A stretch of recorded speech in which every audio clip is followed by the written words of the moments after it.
Yes, आज हम लोग सोल्व करने वाले हैं एक्सरसाइज 1.2। देख लेते हैं पहला सवाल कौन सा है। तो ये है आपका पहला सवाल। कह रहा है prove that √5 is irrational. Prove that √5 is an irrational. मतलब ये साबित करना है कि √5 है जो है वो इरेशनल नंबर है। जब हम लोग थ्योरी पढ़ रहे थे तो वहां पे हम लोगों ने पढ़ा था कि कैसे प्रूफ किया जाता है कि कोई भी नंबर इरेशनल है या नहीं है। तो √3 का एग्जाम्पल वहां पे लिया गया था। यहां पे सेम उसी तरीके से √5 को प्रूफ किया जाएगा। चलिए शुरू करते हैं। तो क्या करेंगे, सबसे पहले लेट कर लेंगे। लेट करने में लेट नहीं करना है, लेट करने में लेट नहीं करना है। तो let √5 is a rational number.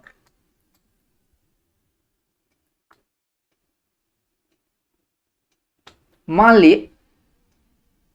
लिए कि √5 क्या है, रेशनल नंबर है। रेशनल क्यों? क्योंकि प्रूफ करना है इरेशनल। जो प्रूफ करना है वो नहीं मान सकते। जब वही मान लोगे तो भैया प्रूफ क्या करोगे तुम। इसीलिए उसका उल्टा मानते हैं। कोई भी नंबर, दुनिया का कोई भी नंबर अगर वो इरेशनल नहीं होगा तो रेशनल होगा। इसीलिए इरेशनल प्रूफ करना था तो हमने रेशनल माना। अगर मैं माना है, ध्यान दो, मैं माना हूं, गारंटी नहीं है कि मेरा मानना सही हो। जब भी आप कोई चीज मानते हैं तो आपकी मान्यताएं गलत भी हो सकती है, और हम चाहते हैं कि हम गलत हो जाए ताकि ये सही प्रूफ हो जाए, मतलब इरेशनल प्रूफ हो जाए। हमने क्या माना? हमने माना कि √5 रेशनल है। अब मान लो अंत में मुझे यह पता चलता है कि √5 रेशनल नहीं है, तब क्या होगा फिर? √5 रेशनल नहीं है तो क्या होगा फिर? इरेशनल। क्यों? क्योंकि कोई भी नंबर या तो रेशनल हो सकता है या इरेशनल हो सकता है अगर वो रियल नंबर है तो। अदरवाइज कॉम्प्लेक्स में जाओगे तो उसमें अलग टाइप के नंबर्स होते हैं। तो हमने क्या माना? √5 को रेशनल नंबर मान लिया। तो अगर रेशनल मान लिए हो तो रेशनल नंबर को तो ऐसे लिखा जाता है P/Q के फॉर्म में। तो लिख दिया। चलो मान लो हमने P/Q। यहां पे कंडीशन होता है कि Q0 नहीं होना चाहिए। √5 इज इक्वल टू हमने P/Q मान लिया। क्यों माना? क्योंकि आपने माना था कि रेशनल है, तो रेशनल होगा तो जरूर ऐसे लिख सकते हैं फिर। तो P/Q मान लिए। अब हो सकता है अभी आप ये जो P/Q माने हैं तो इसमें गारंटी नहीं है, हो सकता है कि इन दोनों में कुछ कॉमन भी आता हो, मतलब इन दोनों का HCF कुछ आता हो। और HCF कभी भी दो गो नंबर का कुछ अगर आ रहा है इसका मतलब है वो कटेगा। जैसे मान लीजिए आप लिखते हैं 4/6, ये भी तो P/Q के फॉर्म का ही है ना। तो ये 4/6 है जहां पे P के जगह पे 4 आ रहा है और Q के जगह पे 6 आ रहा है। अब यहां पे देख सकते हैं कि इन दोनों में 2 से कट सकता है। ये 2 से ये भी कट जाएगा और 2 से ये भी कट जाएगा। तो ये कैसे पता चल रहा है कि 2 से कटेगा? HCF से। अगर आप HCF निकालेंगे, अगर आप HCF निकालते हैं 4 और 6 का, निकाल के देख लेना, तो ये 2 आ जाएगा। कभी भी इस टाइप का नंबर अगर कुछ हो तो गारंटी है कि उसका 2 HCF आएगा। न्यूमरेटर और डेनोमिनेटर का जो HCF आता है, जो भी आता है, उससे ये भी डिवाइड होता है, ये भी डिवाइड होता है। और HCF जो एक बार आ गया उससे अगर डिवाइड कर दिए तब जो चीज दिखाई देगा वो डिविजिबल नहीं होगा। दिखाऊं? देखो ये HCF कितना आया था? 2। अब मैं इससे 2 से इसमें भाग लगा दूंगा तो ये क्या बन जाएगा?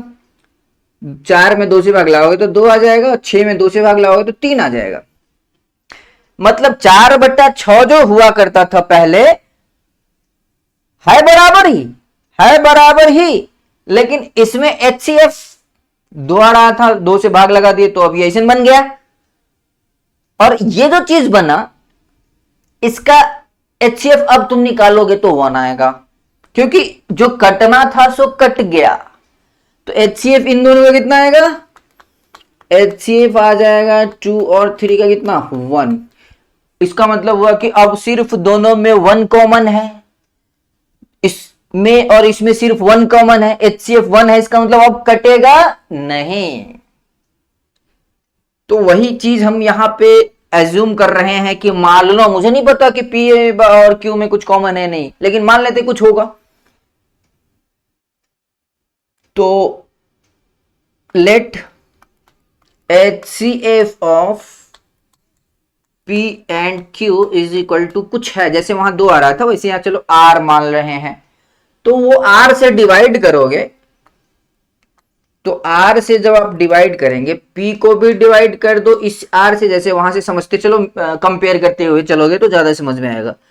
और Q को भी डिवाइड कर दिए R से, तो ये डिवाइड होके जो चीज ये दिखाई देगा वो कुछ अलग दिखाई देगा। जैसे 4 था, डिवाइड होके 2 दिखाई दिया, ये 4/2 ऐसे करके आप लिख सकते हैं, no problem.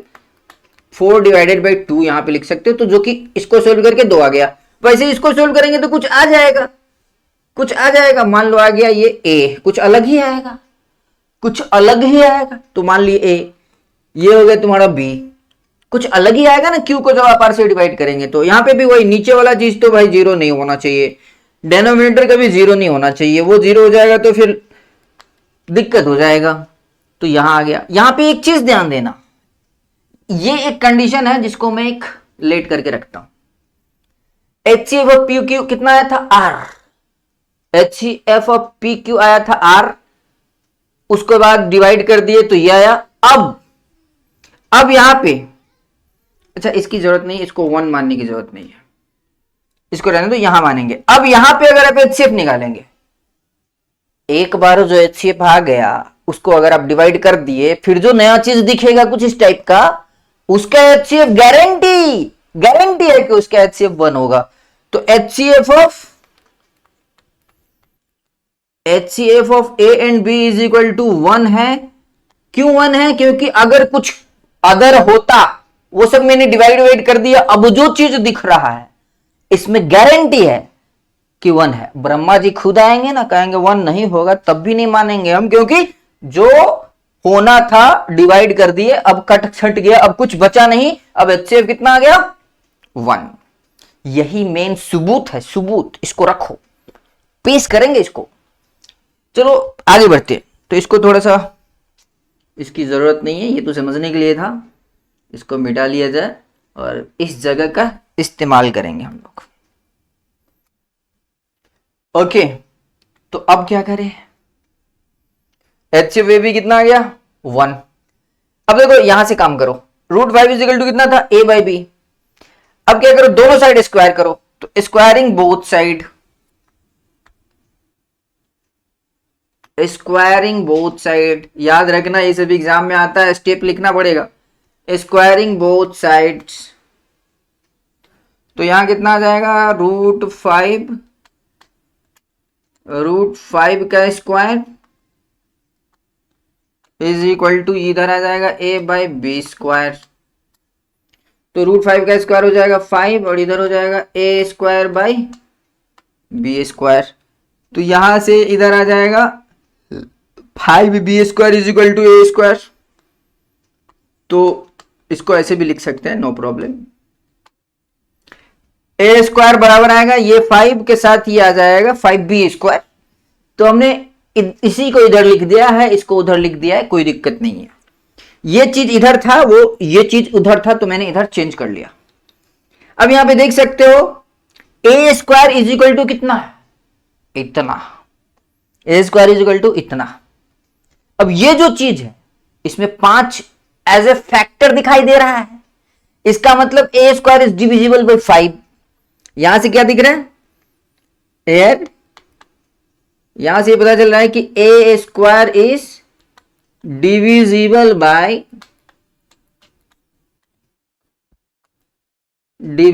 Bye 5, therefore A must be divisible by 5। Theorem पढ़े थे हम लोग, पढ़े थे कि कोई भी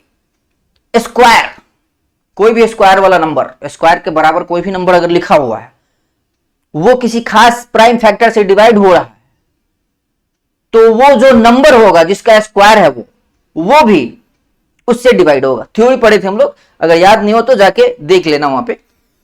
तो a square is divisible by 5, इसका मतलब है कि a is also divisible by 5, a is also divisible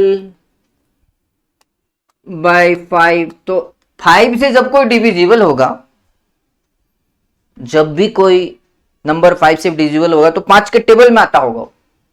5 1 जा 5, 5 2 जा 10, इसी के टेबल का कोई भी नंबर हो सकता है। तो 5 से डिविजिबल नंबर को हम लोग अगर शॉर्ट में दिखाना चाहे तो ऐसे दिखाते हैं, a बराबर 5 से है डिविजिबल, तो 5 इंटू कुछ नया इंटीजर डाल दो, एनी पॉजिटिव इंटीजर है तो पॉजिटिव लेना, m is any positive integer, positive ही पढ़ रहे हैं हम लोग, m जो है वो कोई भी पॉजिटिव इंटीजर है, तो a बराबर आ गया 5m, a बराबर क्या आ गया 5m। उसके बाद a बराबर 5m आ गया। सिमिलरली इसका वैल्यू हम पुट करेंगे, इसको आप चाहे तो इक्वेशन नंबर 2 दे सकते हैं, ये दूसरा इक्वेशन हो गया, ये पहला इक्वेशन है, इसका यूज करेंगे, उसका भी यूज करेंगे। a बराबर कितना आया 5m। अब a 5m आ गया, अब क्या करें, इस a के वैल्यू को हम यहां पुट करेंगे, इस a के वैल्यू को हम यहां पुट करेंगे। तो चलिए इधर मिटा लेते हैं, इधर की अब जरूरत नहीं रही।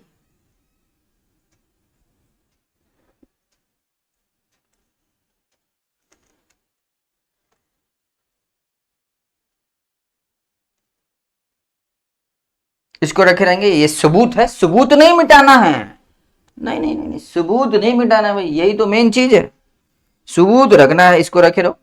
अच्छा, इसका वैल्यू पुट कर दो, a का वैल्यू यहां पुट कर दो, क्या हो जाएगा, a की जगह पे कितना पुट करेंगे 5m, तो a की जगह पे 5m पुट करेंगे तो कितना हो जाएगा ये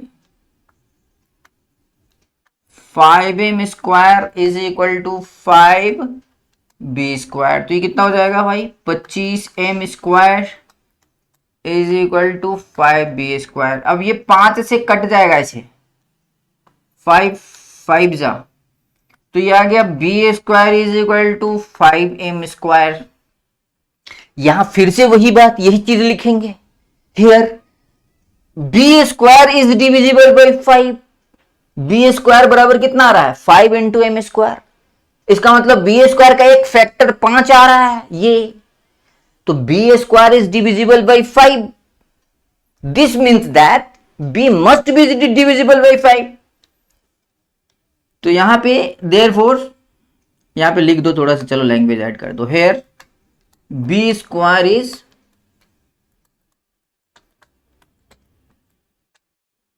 divisible by 5, therefore b is also divisible by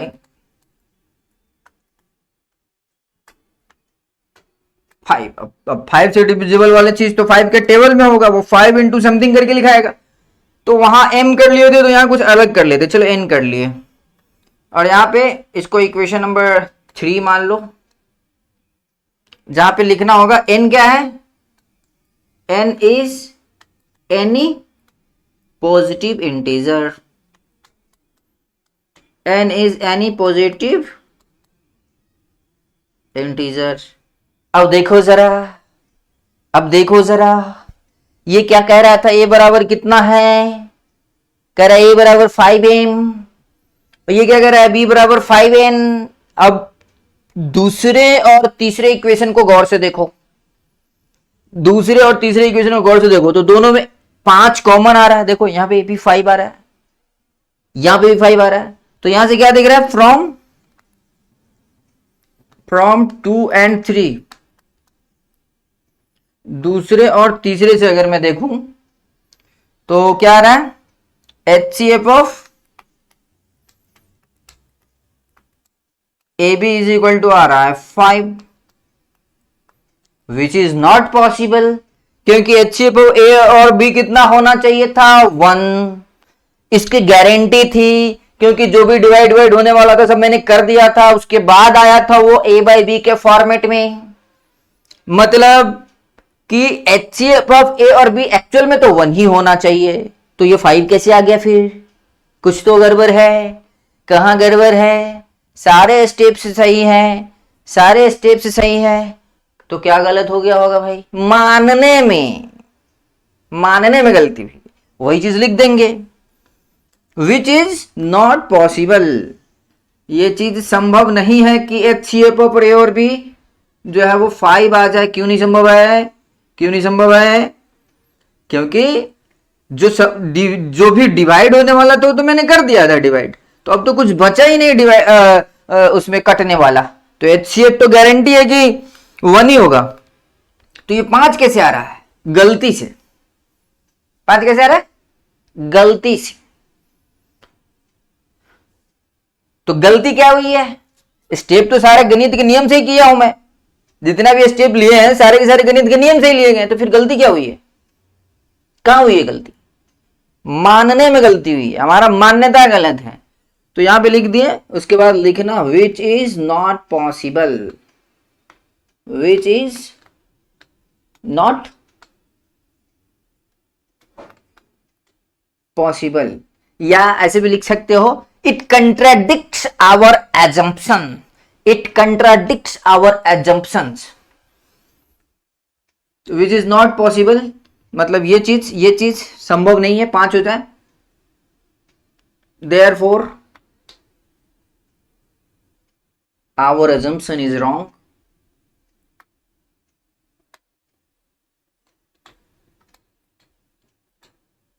our assumption is wrong, hence root 5 is an irrational number।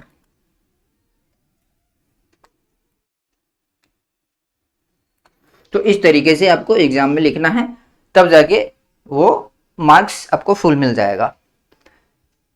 याद रखना ये एग्जाम में आता है, ये आउट ही है समझो, या तो √3 आएगा, या √2 आएगा, या √5 आएगा, ये तीनों में से चेंज कर करके पूछते रहता है। अब कोई रेयर ही ऐसा साल होगा तब नहीं पूछा होगा, लेकिन जनरली हर साल लगभग पूछता है ये सवाल।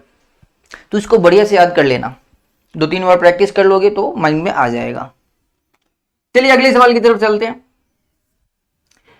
यहां पे प्रूफ करना है, prove that 3 + 2 √5 is irrational. Proof करना है ये चीज, 3 + 2 √5 जो है वो इरेशनल है। तो इसको थोड़ा सा अलग ढंग से हम लोग प्रूफ करेंगे। सिंगल रहता है, अगर जैसे √5 खाली होता तो हम लोग कर लेते, वही लंबा वाला प्रोसेस, उसमें एग्जाम में नंबर भी ज्यादा दे रहा होता। और इस तरह के जो आते हैं रेशनल प्रूफ करने वाले, ये कम नंबर में आते हैं, जैसे 2 नंबर या 1 नंबर में ये पूछ सकता है। लेकिन सीधे √5 पूछेगा, उसका नंबर भी ज्यादा देता है, उसका लंबा प्रोसेस से भी बनाना पड़ता है। लेकिन इसको लंबे प्रोसेस से नहीं बनाएंगे, इसको स्मार्ट तरीके से बनाएंगे, स्मार्ट तरीके से। कैसे? तो क्या प्रूफ करना है? इरेशनल। तो इसको क्या करो? लेट करो। जब भी इरेशनल प्रूफ करना हो तो हमेशा यही लेट करना है कि वो रेशनल है, फिर ब्ला ब्ला ब्ला, लास्ट में आप मान्यता गलत तो फिर हो गया प्रूफ। तो यहां पे क्या करेंगे? वही करेंगे, 3 + 2 √5 इज इक्वल टू, मान लो A/B डायरेक्ट मानते हैं, चलो मान के चल रहे हैं A/B है और उसमें कुछ कटने फटने वाला नहीं, और यहां पे कटने फटने वाले से मतलब नहीं, सिंपल रेशनल है, मतलब ऐसा मान के चल रहा है। अभी हम क्या मान के चल रहे हैं?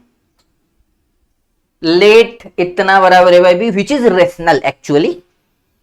अब रेशनल इधर भी कुछ चीज है जी, जैसे ये देख लो 3, जितने भी रेशनल चीज सब है उस सबको रेशनल साइड में भेजो, रेशनल साइड में भेजो। तो ये क्या हो जाएगा, इधर दिखेगा तुमको 2√5 और इधर क्या दिखेगा a/b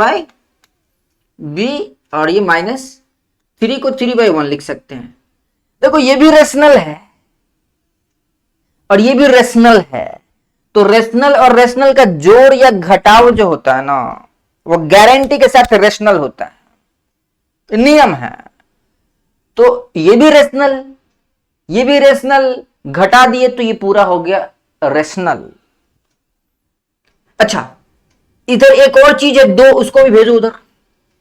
तो इधर क्या बचेगा, √5 इधर भेजोगे तो हाफ हो जाएगा, ऐसे हाफ a/b -3/1 ऐसे।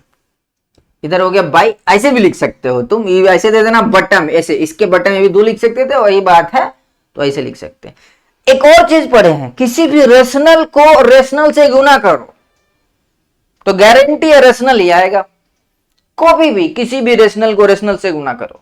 हालांकि इरेशनल के केस में कुछ और भी हो सकता है। 2 इरेशनल नंबर को अगर आप जोड़ते हैं, 2 इरेशनल नंबर को अगर आप जोड़ते हैं तो रेशनल भी आ सकता है, लेकिन रेशनल 2 को जोड़ोगे तो रेशनल ही आएगा। इरेशनल 2 को जोड़ोगे तो इरेशनल भी आ सकता है, रेशनल भी आ सकता है। जैसे मान लो हम लिखते हैं 2 + √5, ये क्या है, एक रेशनल है। और दूसरा लिखते हैं 2 - √5, ये भी इरेशनल है, ये भी इरेशनल, ये भी इरेशनल। इस दोनों इरेशनल को जोड़े तो ये कट गया, तो 2 + 2 4 है गया, रेशनल। मतलब इरेशनल नंबर और इरेशनल नंबर का जोड़ जो होता है वो रेशनल भी हो सकता है, इरेशनल भी हो सकता है। इरेशनल कब होता है, जैसे मान लो हमको कुछ और ले लेते, कटता नहीं, तो फिर वो कट ही नहीं पाता, तो रह जाता, तो इरेशनल आ जाता आंसर। इसको नोट करवा देंगे लास्ट में। मतलब रेशनल रेशनल का जोड़ रेशनल भी हो सकता है, इरेशनल भी हो सकता है। लेकिन इरेशनल इरेशनल का जोड़ रेशनल भी हो सकता है, इरेशनल भी हो सकता है।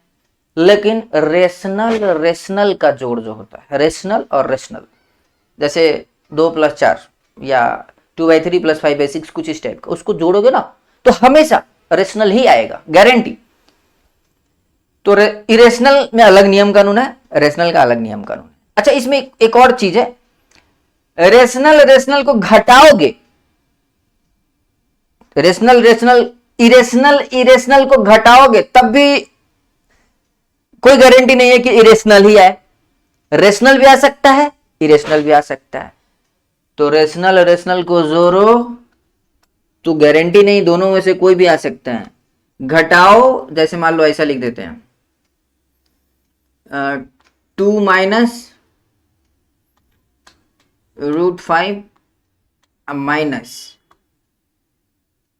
-3 - √5, ऐसे दोनों, ये इरेशनल है, ये भी इरेशनल है। घटाओगे ना, घटाओगे तो ये -5 है, ये जब यहां जाएगा गुना होगा तो ये माइनस +5 हो जाएगा √5। तो ये √5 माइनस प्लस √5 और ये -√5 कट जाएगा, यहां बचेगा -3, यहां बचेगा 2, तो 2 - 3 -1, मतलब रेशनल। इरेशनल को जोड़ के यहां रेशनल आ रहा है, इरेशनल को घटा के यहां रेशनल आ रहा है। इरेशनल तो आएगा ही, आ भी सकता है, नहीं भी आ सकता है। मैं वो सीन दिखा रहा हूं जब रेशनल आता है। गुना करोगे तब भी रेशनल आ सकता है। 2 इरेशनल नंबर को गुना करो, जैसे यही है, मान लो 2 + √5 और 2 - √5, इसको गुना करोगे, सोल्व करोगे तो ये तो a + b a - b type का चीज हो गया जी। a + b a - b, तो a² - b² मतलब हो गया 4 - 5 -1। मतलब यहां पे 2 को इरेशनल को गुना किए हैं तो रेशनल आ गया है। भाग में भी वही बात है। मतलब ये समझ लो कि दो रेशनल नंबर को अगर जोड़ते हैं तो रेशनल, घटाते हैं तो रेशनल, गुना करते हैं तो रेशनल, भाग करते हैं तो रेशनल। लेकिन 2 को इरेशनल नंबर को जोड़ते हैं, गारंटी नहीं इरेशनल होगा, एग्जाम्पल। घटाते हैं, गारंटी नहीं इरेशनल होगा, एग्जाम्पल। गुना करते हैं, गारंटी नहीं इरेशनल होगा, भाग में भी आप कर सकते हैं। दिखाऊं, ये चीज भाग में भी होता है।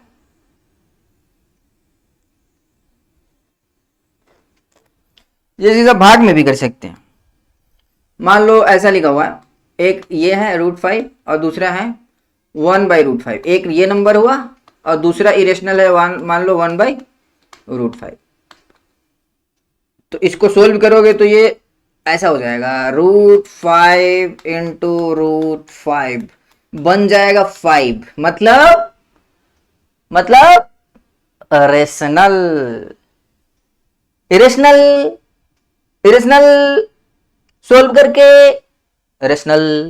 मतलब इरेशनल का जोड़ घटाव गुना भाग में कोई गारंटी नहीं है कि इरेशनल ही आएगा, रेशनल भी आ सकता है। मैंने वही सीन लिया है जब रेशनल आता है, बाकी इरेशनल वाला सीन तो बहुत है, कोई भी ट्राई कर लेना। मैं खोज के सेट करके दिखाया हूं कि इरेशनल में रेशनल भी आ सकता है। लेकिन अगर मान लो एक रेशनल लेते हैं और दूसरा इरेशनल लेते हैं, एक रेशनल और दूसरा इरेशनल, ऐसा जैसे एक 2 ले लिए, दूसरा √5 ले लिए, इसको तुम जोड़ो, घटाओ, गुना करो, भाग करो, हमेशा क्या आएगा? अगर एक रेशनल है और दूसरा इरेशनल है, जैसे एक इरेशनल हो गया √5 और दूसरा हो गया रेशनल 0, इसको गुना करो तो रेशनल, गुना करोगे तो उसमें रेशनल भी आ सकता है। एक रेशनल और दूसरा इरेशनल, स्पेशली 0 वाले केसेस को कंसीडर करें अगर, तो यहां पे 0 आ जाएगा। तो इरेशनल और रेशनल को गुना किए तो क्या आ गया? रेशनल। लेकिन 0 के अलावा अगर कुछ भी लेते हो ऐसा, तब वो एक इरेशनल लोगे और एक रेशनल लोगे, 0 के अलावा कुछ भी पॉजिटिव या निगेटिव, तब तो वो इरेशनल ही दिखाई देगा। दोनों में से एक रेशनल होना चाहिए, दूसरा इरेशनल। यहां पे ये इरेशनल है और ये रेशनल है। इसके अलावा कुछ अदर लेते हैं, मान लो हम √5 इंटू 2 करते हैं, तो ये 2√5 बन जाएगा, इरेशनल ही रहेगा। दो इरेशनल को जोड़ो, सॉरी एक रेशनल और एक इरेशनल को जोड़ो, ये 2 प्लस √5 है,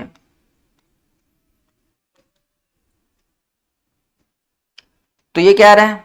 इरेशनल। ये रेशनल है, इरेशनल ही आएगा। बाकी केसेस में कभी भी दो गो एक रेशनल और एक इरेशनल को जोड़ोगे या घटाओगे या गुना करोगे या भाग करोगे, स्पेशल केसेस है 0, तो जोड़ घटाओ गुना भाग हर केसेस में 0 वाले केस छोड़कर एक रेशनल अगर हुआ और दूसरा इरेशनल हुआ, तो उस केस में आपको इरेशनल दिखाई देगा। 0 वाले केस को छोड़ दिया जाए अगर तो इन सब चीजों को ध्यान में रखते हुए इसको प्रूव किया जाएगा।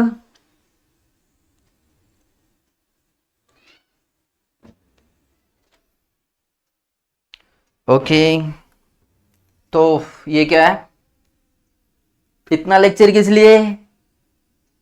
इसके लिए एग्जाम में वो सब चीज आपके माइंड में होना चाहिए। ये तो यहां पे डायरेक्ट यूज करेंगे एग्जाम में, बस यही स्टेप रहेगा, खत्म है ऑलमोस्ट।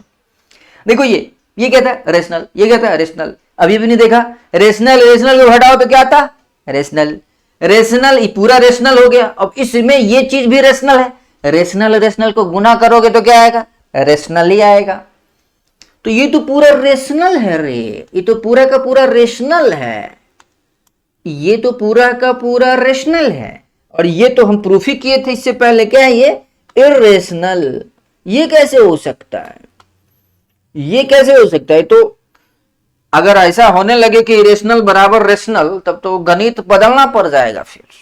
तो ये तो नहीं हो सकता है कि इरेशनल के बराबर में रेशनल वाला चीज आ जाए, ये संभव नहीं है। इसका मतलब गलती हुआ है कहीं। ऐसा तो नहीं हो सकता कि इरेशनल और रेशनल बराबर हो जाए, दोनों अलग अलग चीज हैं। तो कहां गलती हुई है भैया? स्टेप तो ठीक है, स्टेप तो ठीक है, स्टेप तो ठीक है, यही मानने में गलती हुई है। क्या गलती हुआ है? क्या माने थे? वो गलती मना गया था, वो नहीं होगा। क्यों? क्योंकि वो उससे जो चीजें, जो रिजल्ट आ रहे हैं, वो सेटिस्फाई नहीं कर रहा, वो गलत रिजल्ट आ रहा है। कह रहा है रेशनल बराबर हो जाएगा, पूरा गणित बदलना पड़ जाएगा। तो यहां पे लिखेंगे which is not possible, which is not possible, hence our assumption is wrong. Hence our assumption is, हमारा मान्यता गलत है तो सही क्या होगा भैया? मान्यता गलत तो सही क्या होगा? Therefore जो भी है 3 + 2√5 is an irrational number. Irrational number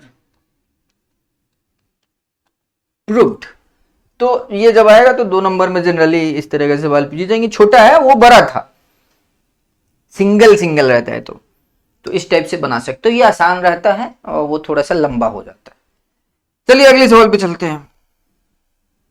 third question है prove that the following are irrational. सब में वही करना, प्रूफ करना है कि प्रूफ कीजिए कि ये क्या है, इरेशनल है. चलिए पहला सवाल से शुरू करते हैं. फर्स्ट क्वेश्चन है 1/√2. ये क्या है, प्रूफ करना है इरेशनल. तो हम क्या मानेंगे, रेशनल मान लेंगे. a/b या p/q टाइप का, जहां पे b 0 नहीं है और a भी 0 नहीं है, क्योंकि √2 1/√2 के बराबर है तो ऊपर में 0 रहेगा तो 0 हो जाएगा जी. मतलब यहाँ पे ये दोनों में से कोई भी 0 नहीं है. अब इसको उल्टा करो. ये क्या मान के चले हैं हम, इधर जो a/b है ये तो रेशनल वाले फॉर्मेट में, मतलब रेशनल है, इसके बारे में नहीं पता. हमने मान लिया, इसको प्रूफ करना था कि रेशनल है, इरेशनल तो हमने मान लिया रेशनल. अब देखो, अब क्या करें, इसको उल्टा करो जरा. √2 इसको ऊपर इसको नीचे, तो यहां पे क्या आ जाएगा, b/a. इधर तो अभी भी रेशनल है, रेशनल नंबर को उल्टा करने से रेशनल ही रहता है. जैसे मान लो 2/3 है, उसको उल्टा कर दिया 3/2, तो रेशनल ही है. किसी भी रेशनल नंबर को अगर आप उल्टा करते हैं तो वो रेशनल का रेशनल ही रहेगा. तो ये रेशनल हो गया. और इसके बारे में तो हम लोग प्रूफ किए हुए थे. ये क्या है, इरेशनल. फिर से वही लोचा, फिर से वही रोचा. विच is not possible, which is not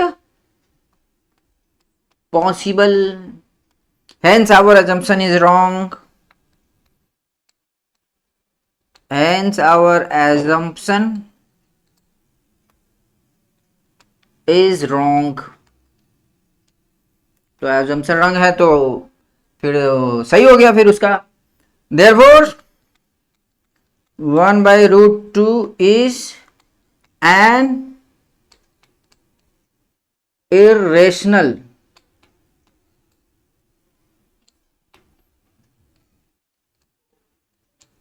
number. चलिए सेकेंड क्वेश्चन देखते हैं. सेकेंड भी कुछ इसी टाइप से बनाएंगे, तो इसको हम लोग मिटा लेते हैं.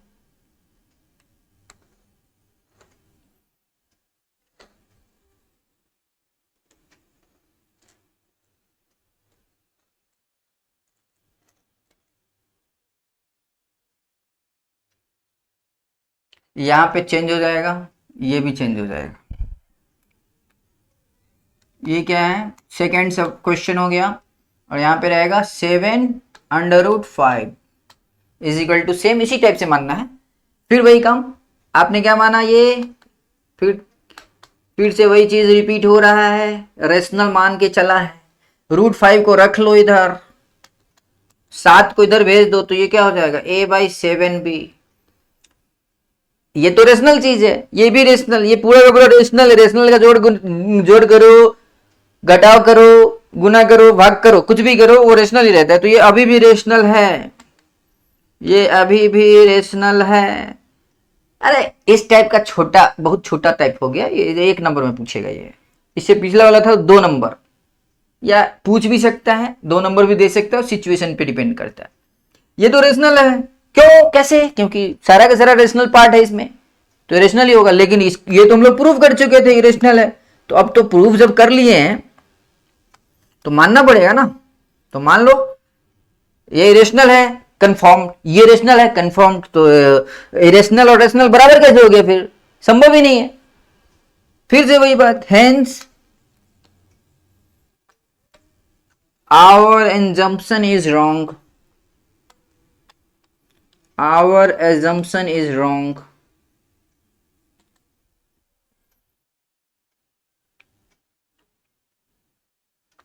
Therefore 7√5 is an irrational number. तो इस टाइप से प्रूव करना है। एक और है लास्ट, चलो देख लेते हैं लास्ट सवाल, last but not the list.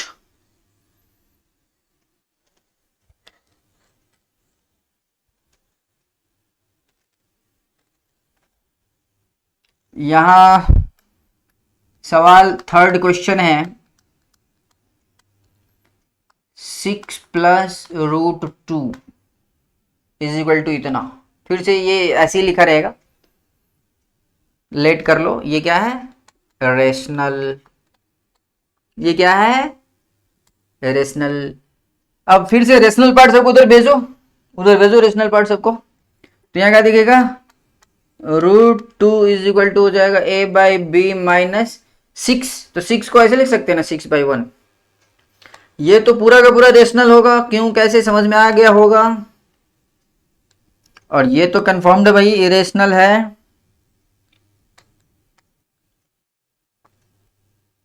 तो फिर कैसे संभव है? संभव नहीं है। विच is not possible. Hence our assumption is wrong.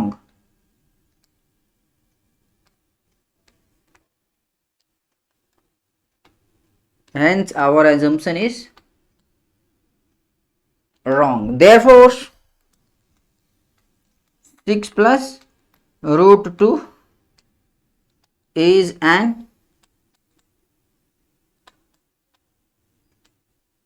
irrational number. बस, तो इसमें यही 3 सवाल था,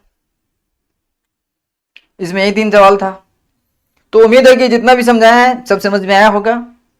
अगर कोई दिक्कत है तो आप कमेंट कर सकते हैं, और अगर आपको बहुत ज़्यादा प्रॉब्लम रहता है तो आप हमारा ऐप भी डाउनलोड कर सकते हैं। प्ले स्टोर पे आप जाएंगे, सर्च करेंगे सरजी SIRZEE तो मिल जाएगा। अगर आप इसके आगे .com लगा देते हैं, किसी भी ब्राउजर में जाके सरजी.com सर्च करते हैं, तब तो डेफिनेटली मिलेगा, क्योंकि ये हमारा ऑफिशियल वेबसाइट है। अब हमको व्हाट्सएप भी कर सकते हैं, हमारा नंबर है 8877699977। तो रहने देते हैं आज के एपिसोड में इतना ही, मिलते हैं अगले एपिसोड में। धन्यवाद।